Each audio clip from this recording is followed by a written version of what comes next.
Segundo, ausência de consumação por circunstâncias alheias à vontade do agente. Terceiro, dolo voltado para a consumação do delito.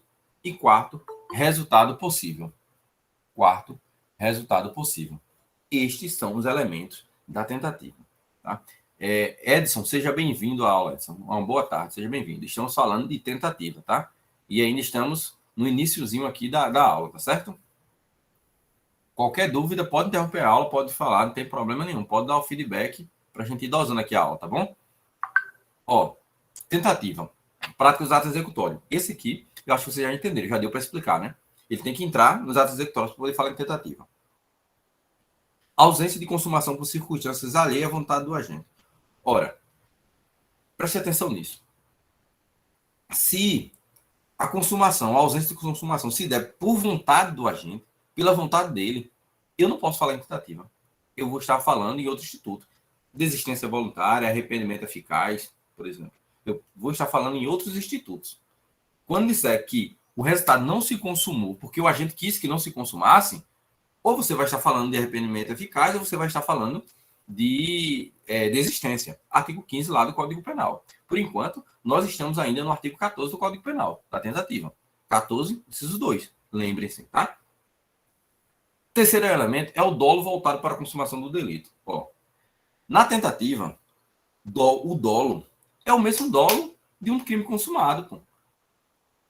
É o mesmo dolo de um delito consumado. Então, é comum se falar o seguinte. Ó, a tentativa e o crime consumado, subjetivamente, são equivalentes.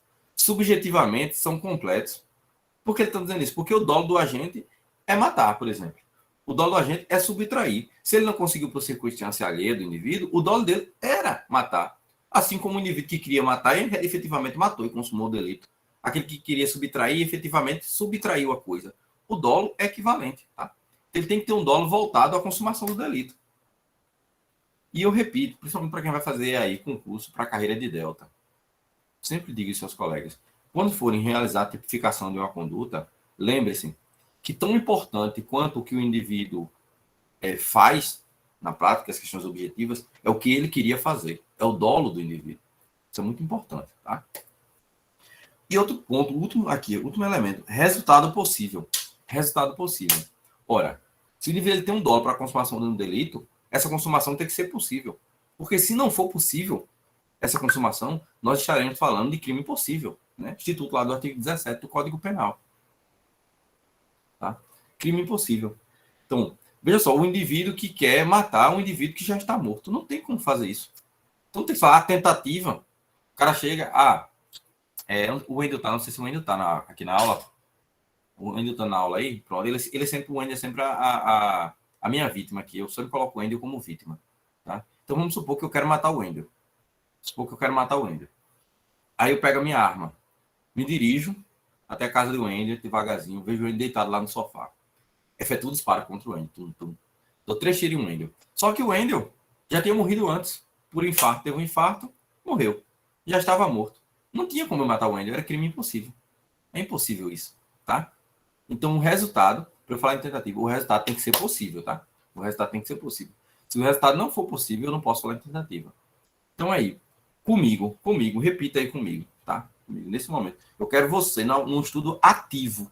Eu quero você no estudo ativo. Eu não quero você só me ouvindo nesse dia aqui, nessa tarde, final de semana, esse sábado aqui à tarde, você cochilando, dormindo aí. Não. Pensando na praia e tal. Não. Aqui, estudo ativo. Né? Estudo ativo comigo. Ó, quais os elementos da tentativa?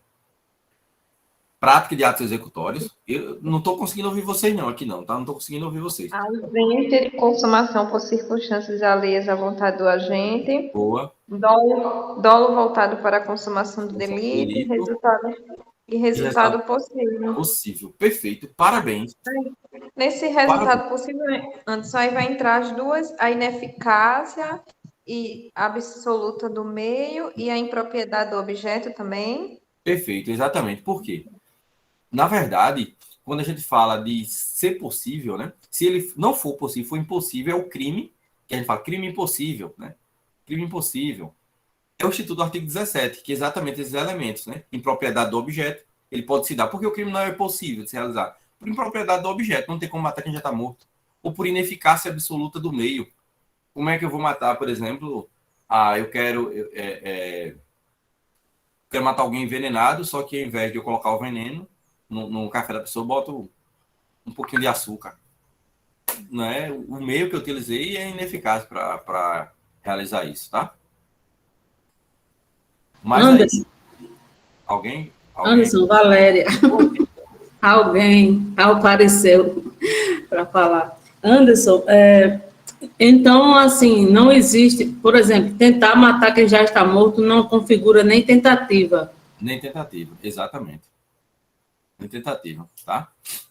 Porque, veja só, uma coisa que a gente tem que sempre prestar, para a gente aprender a pensar o direito penal. A gente tem que considerar a lesão ou ameaça de lesão ao bem jurídico tutelado, tá? Por exemplo, quando a gente fala do homicídio, a gente pode falar tentativa de homicídio, está falando do homicídio. Ele protege o quê? Ele tutela o quê? Ele tutela a vida. Ele protege a vida. Se alguém está morto, não existe mais vida. Então você não pode mais, por exemplo, ameaçar esse bem jurídico, porque não existe mais o bem jurídico vida a ser ameaçado, a ser violado. Entende? Deu para entender? Aí? Deu sim, claro. Tranquilo. Então vamos seguir, né? Vamos seguir. Pau na máquina. Que aqui o coco é seco e o buraco é de banda, como diz lá em nós, né? Ó, qual a natureza jurídica da tentativa? Cara, isso aqui é tipo uma questão dissertativa, uma questão de prova oral. Né? Qual a natureza jurídica? E aqui a gente tem duas, geralmente, que o pessoal aborda, né? Que a doutrina aborda. Ó, é uma causa obrigatória de diminuição de pena. Tá? Pune-se a tentativa com a pena correspondente ao crime consumado, diminuída de 1 a 2 terços. De 1 a 2 terços, perfeito? Então, vai cair em prova objetiva. Isso aqui é certo, vai cair em prova objetiva. Vamos, aqui. Esse quanto aqui, vocês têm que lembrar. Tentativa de 1 a 2 terços. Tentativa de 1 a 2 terços. É a causa de diminuição. E é uma causa de diminuição obrigatória, tá? O juiz vai pegar a pena do crime consumado, vai diminuir de 1 a 2 terços. Ele é obrigatório. É obrigatório diminuir. O que ele vai fazer é o quê? A liberdade que é dada ao juiz é para se movimentar dentro desse parâmetro, de 1 a 2 terços. Ele vai se movimentar aí, mas que tem que diminuir? Tem que diminuir. É obrigatório, tá? Então, a natureza jurídica é uma causa obrigatória de diminuição de pena, tá? Mas tem essa natureza jurídica aqui que a gente não vê muito, porque não está de cara no Código Penal, assim. Quando a gente lê o artigo 14, não está lá, assim, de cara, e a gente às vezes pode se confundir, tá? Que é uma norma. Qual a natureza jurídica? Norma de extensão ou ampliação da conduta. É uma ampliação temporal, tá? Porque, veja só, hoje só é possível a gente punir um homicídio consumado, um homicídio, por exemplo, tentado, porque a gente tem o artigo 14 do Código Penal, que é a tentativa, tá? Quando você vai fazer uma denúncia, uma tipificação penal de um homicídio, por exemplo, e o homicídio tentado, o que é que você faz? Você vai jogar o artigo 121 combinado com o artigo 14. Você joga o artigo 121 do Código Penal, que é o homicídio, aí você combina com o artigo 14, 2 do CP, 2 do CP, que aí você está dizendo ao seu examinador, você está dizendo ao juiz, quando faz a denúncia, né, que se trata de um homicídio tentado. Então, veja só, no intercrimes, quando a gente fala do intercrime, por isso, e aí perceba o sentido de poder dizer que a natureza jurídica da tentativa é uma norma de extensão, uma norma de ampliação da conduta, porque você já passou pela cogitação no intercrimes, passou pelos atos preparatórios, iniciou a execução, começou a entrar na consumação, mas não consumou o delito. Se você consumou, artigo 121 fechado, redondinho, um homicídio. Mas você não conseguiu fechar o 121, você não conseguiu, de fato, consumar o delito. Você parou ali. Aí, se você abrir o 121, não vai ter lá, dizendo assim, tentar matar alguém, quase matar alguém. Não tem. O que tem no 121 é matar alguém. Então, perceba que não consegue adequar, encaixar perfeitamente o 121 à conduta prática, o que aconteceu no mundo fático. Então, aí é que entra o artigo 14 como norma de extensão da conduta. Ele vai fazer o quê? Vai combinar-se com o artigo 121 e vai dar a nossa tipificação penal. Né? Porque agora eu vou ter o delito tentado, né? Tentado. Por quê? Artigo 14 vai dizer lá, artigo 14, inciso 2, né? Disse o crime tentado quando ele não se consuma por circunstâncias alheias à vontade do agente. Beleza, deu para entender aqui? Então, o primeiro ponto, que é qual a natureza jurídica, na verdade, da tentativa? Causa obrigatória de diminuição de pena, em um primeiro momento, e depois uma norma de extensão ou de ampliação da conduta. Tá? Colega Eric, seja bem-vindo à aula. Seja bem-vindo, cara, à aula. Uma boa tarde. Quem foi chegando aí, uma boa tarde. Sejam bem-vindos, tá bom? Bom, passando aqui para um segundo ponto, um segundo momento. Teoria sobre a punibilidade da tentativa. Isso aqui é interessante. Isso aqui é o ponto que faz a gente subir o nível, né? Que a gente vai se diferenciar de outros candidatos. E quando tem candidatos por aí só estudando a espécie de tentativa, aí sabe a espécie de tentativa. Aí decorou só o artigo 14, esses dois. Disse o crime tentado quando o delito não se consuma por circunstâncias alheias à vontade do agente. Aí o cara, pô, já sei sobre tentativa. Aí o cara, eu sei que tem tentativa branca, tentativa cruenta, tá? Aí sabe aí das espécies. Aí, pô, já estou dominando o assunto, vou detonar na prova. Aí cai uma questão dessa. Teoria sobre a punibilidade da tentativa. Destruiu o cara porque o cara voou nisso aqui. Eu não tinha isso no material dele, enfim. Tá? Não vai acontecer conosco isso. Tá? Não vai acontecer conosco. Tomara que caia essa questão, porque aí a gente já sai com o pé na frente, né? Ó, quais as teorias sobre a tentativa? Eu tenho uma primeira, a teoria, né, o sistema, a teoria subjetiva, voluntarística ou monística. Ó, que diz que a punição da tentativa deve observar o aspecto subjetivo da perspectiva do dolo do agente. A tentativa, nesse caso, para essa teoria, a tentativa ela merece a mesma pena do crime consumado. A mesma pena do crime consumado. O que é que essa teoria ela observa? Ela observa o elemento subjetivo, o dolo do agente. Ora, se eu falei agora há pouco para vocês que o dolo do delito consumado é o mesmo dolo do delito tentado, se são equivalentes, se são equiparados, para essa teoria, eles merecem a mesma punição. Ele não olha para o que o agente fez, mas para o que o agente queria fazer. Então, seria a mesma punição para os dois, tá? Anderson, essa teoria ela é adotada no Brasil? Ó, via de regra não. Ela é adotada apenas excepcionalmente. Em alguns casos, o nosso legislador quis adotar essa teoria, tá? E aqui eu trouxe um exemplo para você. Ó. Evadisse, no crime de evadisse, ou tentar evadisse o indivíduo submetido à medida de segurança detentiva usando de violência contra a pessoa. Né? Aí até a mesma pena, tá? De 3 meses a 1 ano. Se ele se evadir, conseguir se evadir, ou tentar se evadir, a pena é a mesma. Adotando aí a teoria subjetiva, voluntarista ou monística. Um outro exemplo, no Código Eleitoral, por exemplo. Tem lá, o eleitor votar ou tentar votar mais de uma vez ou no lugar de outra. Então, tanto faz se o indivíduo ele conseguir votar de fato ou ele apenas tentar.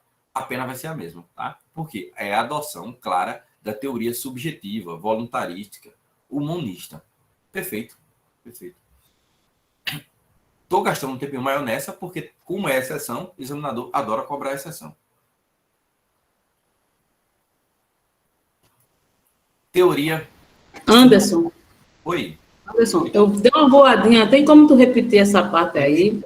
Desse voto aí, que eu não entendi direito. Tem sim. De vez em quando é normal aqui. Essa é uma aula assim extensa, a gente... É normal, de vez em quando a gente dá uma de Biafra aqui, né? Voar, subir, né? Se perde mais tempo aqui, a gente até repetindo, a gente aprende pela repetição. Ó, o que eu falei, veja só. A gente, né? Nós, né? No nosso ordenamento jurídico, nós temos algumas teorias para determinar a punibilidade da tentativa. Para determinar a punibilidade da tentativa, certo? A primeira teoria é a teoria subjetiva. Teoria subjetiva, tá? Essa teoria, ela olha o elemento subjetivo do agente, o dolo do agente. Olha o dolo. E ela vai dizer o seguinte, ora, se o dolo da tentativa ele é equivalente ao dolo do delito consumado, já que o indivíduo que está tentando, ele queria consumar o delito, se são equivalentes o dolo, tanto consumado quanto tentado, a pena tem que ser a mesma. O indivíduo que tentou, ele merece a mesma pena do crime consumado, tá? É o que ele diz. Aí, eu trouxe alguns exemplos de adoção dessa teoria no nosso ordenamento jurídico, porque esta teoria que eu estou falando agora, a teoria subjetiva, ela é adotada apenas excepcionalmente, ela não é a regra, tá? ela é adotada a título de exceção. E aí, eu trouxe esse exemplo aqui de que o próprio tipo penal ele já traz nos seus elementos o verbo tentar. Tá? Evadir-se ou tentar evadir-se. Ao indivíduo que se evadir ou tentar evadir-se, né, no caso aí o preso ou o indivíduo submetido à medida de segurança, ele vai sofrer a mesma pena, consumando ou não o delito. Tá? Um outro exemplo que eu trouxe aqui, que talvez seja até mais claro, seja o lá do Código Eleitoral, crime eleitoral. O indivíduo que votar ou tentar votar mais de uma vez ou no lugar de outrem, ele recebe a mesma pena do delito consumado. Tá? Independente, se ele foi lá, ele conseguiu votar 2 vezes, ele recebe pena X. Se ele tentou votar, ele recebe a mesma pena X. Tá? Não faz distinção. Tá? Não faz distinção alguma. É a teoria. Pode falar. Pode falar? Pode sim. Então, Anderson, 2 perguntas. Pode. Como saber quando se aplica essa teoria? E se é um crime formal, no caso? Também? Veja só, para não confundir as coisas, tá? Quando é que a gente aplica essa teoria? Quando é que a gente aplica? Quando a gente lê, quando a gente conseguir ler, no tipo penal, né? O verbo tentar, porque a estrutura do crime, desse crime vai ser diferente. Tá? Quando a gente pegar, vai estar assim, ó, evadir-se ou tentar evadir-se. Você já viu que tem um verbo tentar aqui. Então, eu já sei que ele está adotando a teoria subjetiva. Isso é adotado de maneira muito excepcional no nosso Código Penal contra os crimes que adotam essa teoria. Tá? Por exemplo, você pega o crime de furto. Você vai estar lá, subtrair para si ou para outro, coisa ali é móvel. Se você for ler o artigo 155, você não vai encontrar o verbo tentar lá. Você não vai estar lá, subtrair ou tentar subtrair. Não tá. Tá só subtrair. Então, entendi. Já vem tipificado. Eu gosto disso, olha. Eu gosto disso, essa interação e... Entenda, velho. Se vocês não derem esse feedback, eu não consigo saber se vocês estão entendendo, não. Aí eu fico aqui acelerado, com uma gota serena aqui. Tom falando aqui sem saber se vocês estão entendendo. Então, dê o feedback, tá? Ó, teoria sintomática. Anderson, teoria sintomática. Que danada essa teoria diz? Ó, a teoria sintomática ela diz que a punição da tentativa tem lastro de periculosidade revelada pelo agente, o que possibilita a penalização, inclusive, de atos preparatórios. Vigilantes, não entendi nada. Ó, essa teoria, e aí vocês lembram da aula do professor Wellington, né? O professor Wellington, ele deu aula aqui de criminologia, e ele falava sobre a escola clássica, né? A becaria, falou sobre a escola criminológica, né? Positiva, lá de Lombroso e tudo mais, tal. Então, essa ideia sintomática, ela surge dentro da escola positiva lá da criminologia, né? Com a perspectiva de que, ó, eu vou punir o indivíduo pelo perigo que ele representa para a sociedade, pela periculosidade que ele revela, aí eu vou punir. Qual o problema dessa teoria que ela não é nem adotada? Porque você iria começar, inclusive, a punir atos preparatórios de maneira deliberada. Né? Deliberada, porque já mostrou uma periculosidade, já posso punir lá no ato preparatório. Tá? E lembre-se, estamos falando de tentativa. Para eu falar de tentativa, o indivíduo tem que entrar nos atos executórios, certo? Então, essa teoria não é adotada. Tá? Enquanto a teoria subjetiva ela é adotada a título de exceção, sintomática não é adotada. Aí temos mais 2 teorias para a gente fechar essa ideia de teorias que tratam da punibilidade da tentativa. Tá? Eu tenho a teoria ou sistema, né, objetivo dualista, que é adotado aqui, via de regra. Essa aqui é a regra, viu, Valéria? Essa é a regra, tá bom? Ó, a punição da tentativa deve observar o aspecto objetivo do delito. Apesar de a construção e a tentativa serem subjetivamente completas, a tentativa ela é diferente da consumação, uma vez que é objetivamente inacabada, autorizando a punição menos rigorosa quando o crime for tentado. O que ele está dizendo nessa teoria aqui? Em resumo. Ora, embora o dolo seja o mesmo, sejam equivalentes na teoria, na tentativa e no crime consumado, embora sejam equivalentes, na prática, objetivamente falando, no mundo fático, são diferentes. Por quê? No crime consumado, o indivíduo foi mais além no intercrimes. Ele realizou mais condutas, ele violou mais o bem jurídico. Tá? O indivíduo que tentou, ele andou menos no intercrimes, ele violou menos o bem jurídico tutelado. Então, claro, a ideia de proporcionalidade, para ele tem que se aplicar uma pena menor. Por isso que o nosso legislador, né, lá no parágrafo do artigo 14, ele autoriza a aplicação de uma diminuição de pena de 1/3